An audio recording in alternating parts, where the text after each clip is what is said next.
Film અભિનેતા જેકી શ્રોફ આગામી ફિલ્મને લઈને વડોદરા એરપોર્ટ પર શૂટિંગ કર્યું। વડોદરા એરપોર્ટ ખાતે હિન્દી ફિલ્મ ઇન્ડસ્ટ્રીઝના જાણીતા ફિલ્મ અભિનેતા જેકી શ્રોફ એરપોર્ટની બહાર આગામી ફિલ્મને લઈને શૂટિંગ કર્યું।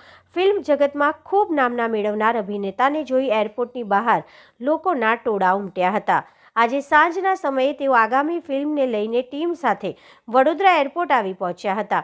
એરપોર્ટ પર 1 કલાક જેટલા સમય માટે રોકાયા હતા। મળતી વિગત અનુસાર ફિલ્મ ઇન્ડસ્ટ્રીઝના જાણીતા અભિનેતા જેકી શ્રોફ આજે સાંજના સમયે વડોદરા એરપોર્ટની બહાર આવવા જવાના ગેટ પાસેના ભાગમાં આગામી 2024ની ફિલ્મને લઈને શૂટિંગ કર્યું હતું। તેઓ પોતાના 15થી વધુ સ્ટાફ સાથે આવી પહોંચ્યા હતા અને શૂટિંગ કર્યું હતું। વડોદરા એરપોર્ટ પર તેઓએ 1 કલાક જેટલો સમય રોકાયા હતા અને આગામી ફિલ્મને લઈને કેટલાક રોલ શૂટ કર્યા હતા। ફિલ્મ અભિનેતા અંગેના સમાચાર મળતાની સાથે પ્રશંસકો એરપોર્ટ પર ઉમટી પડ્યા હતા અને તેઓને પ્રત્યક્ષ નિહાળવાનો આનંદ માણ્યો હતો। તેઓ એરપોર્ટ પર શૂટિંગ કરી પરત ફર્યા હતા।